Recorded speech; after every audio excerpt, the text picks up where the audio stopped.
Hi, I thought I would start this orientation for massage clinic or massage practical MSS0009 with a values statement, the value statement that was set by our full-time faculty well over a decade ago.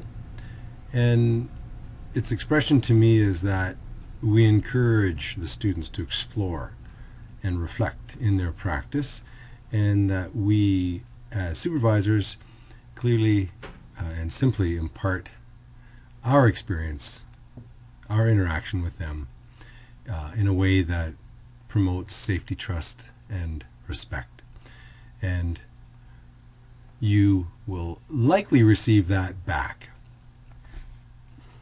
So in connection with that values statement, I launch into this overall orientation to our massage practical. So each of you receiving this presentation are listed as the supervisors within this practical element. This practical element is a course. It's part of a lab that extends from January and goes until the end of May. And I'll explain that in a little bit. So to start, what I thought we would do is understand who we're working with, because each night, afternoon and night that we're working, we are paired with the same person for 4 weeks. And from a faculty perspective, it's important to understand who you're working with.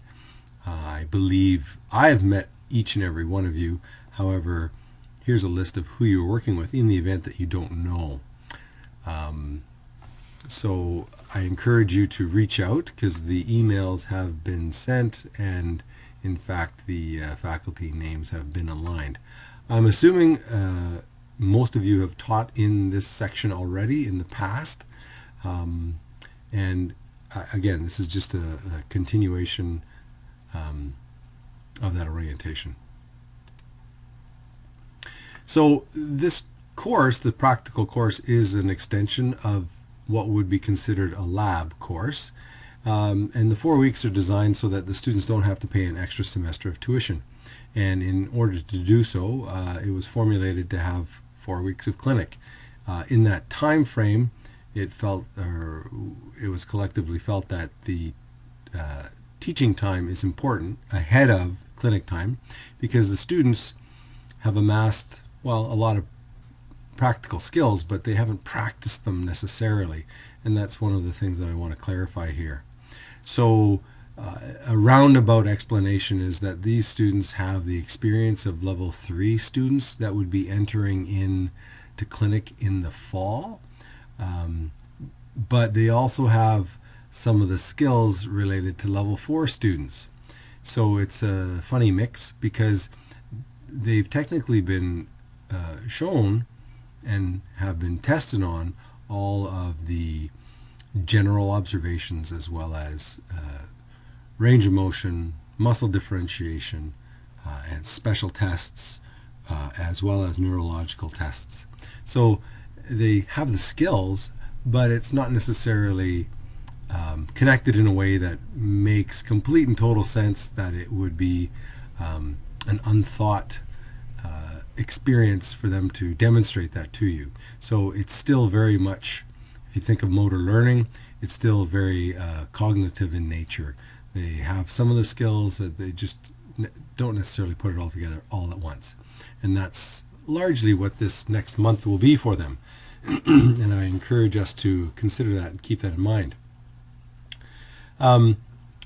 I grouped this time into 2 phases, and the progressions would be that the students become familiar with the culture and the process of the student clinic. And I say that because some of them will pick up on it right away, no problem. Some might take a little bit longer, and I'm sure you've experienced that already with others. And the majority of the semester, this ending semester, is to refine their clinical skills, and that is what I consider most critical. So some general statements about where I expect these learners to be. Over the course of the first week or 2, I would generalize and say it's an acclimatization period, and students begin to develop a professional identity, a foundation of what they will become as therapists. Students gain confidence and comfort with the client and with the process within the clinic. They begin to manage their own responses to touch. They model the CMTO standards of practice in the context of ethical decision making and communication. So their technical performances might include critical thinking skills, their basic assessment and screening, interviewing, personal skills, interpersonal skills, I should say, developing a clinical impression based from each of those observational pieces, as well as the respiratory assessment, postural assessment, range of motion testing, end feels and palpations. So again, they will have those introductory skills, and it's a matter of them learning to interpret what all of those findings might mean on a real person. In terms of their massage treatment, safe, effective massage focus primarily issues like relaxation, stress management, tension-based impairments, issues related to sleep, general irritability, again, systematic or non-pathological items, I should say. Things like abdominal massage, they will be able to do simple remedial exercises and hydrotherapy. They can monitor blood pressure. They will also be able to demonstrate their general orthopedic testing, muscle length. They should have an awareness of trigger points. They don't know the patterns specifically, so it will be, again, cognitive. And that pretty much sums up where they're starting. Hopefully by the end of the 4 weeks, they'll have brought some of the stuff together, and they begin to explore a client's needs a little more genuinely, progressing to where a student would really be curious and really inquire, as well as be able to hone in on some of the issues at hand with the patient. Hopefully they begin to think a little more critically, and they've refined or challenged their clinical impressions and assessed them a little bit clearer. Again, the level of sophistication should certainly increase from the first week throughout to the last week.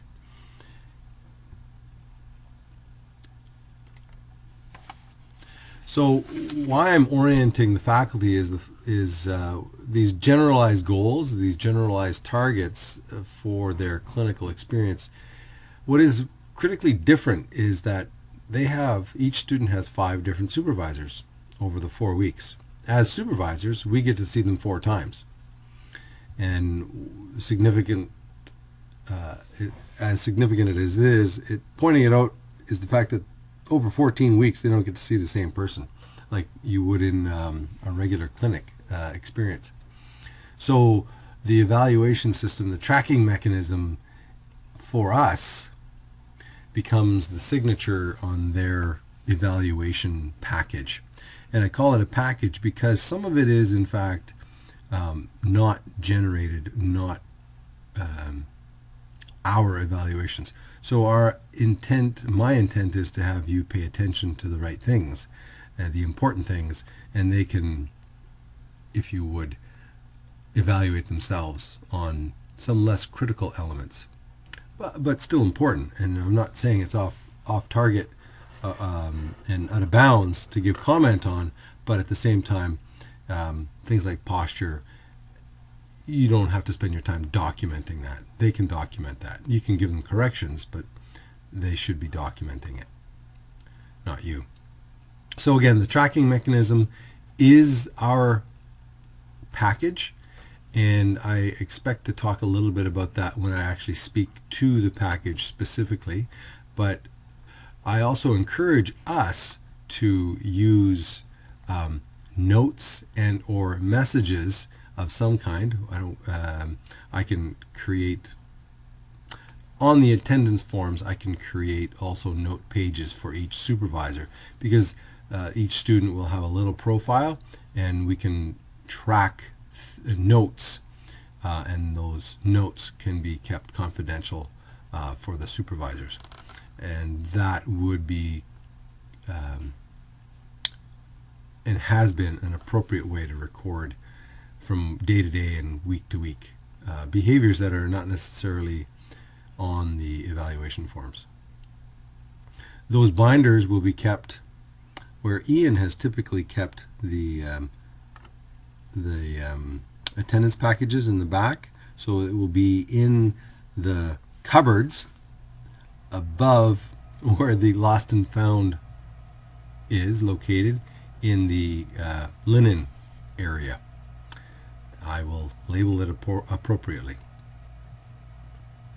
So I'm hoping that by working together and understanding the larger objectives for this practical course, that we can move the students along to meet their learning objectives.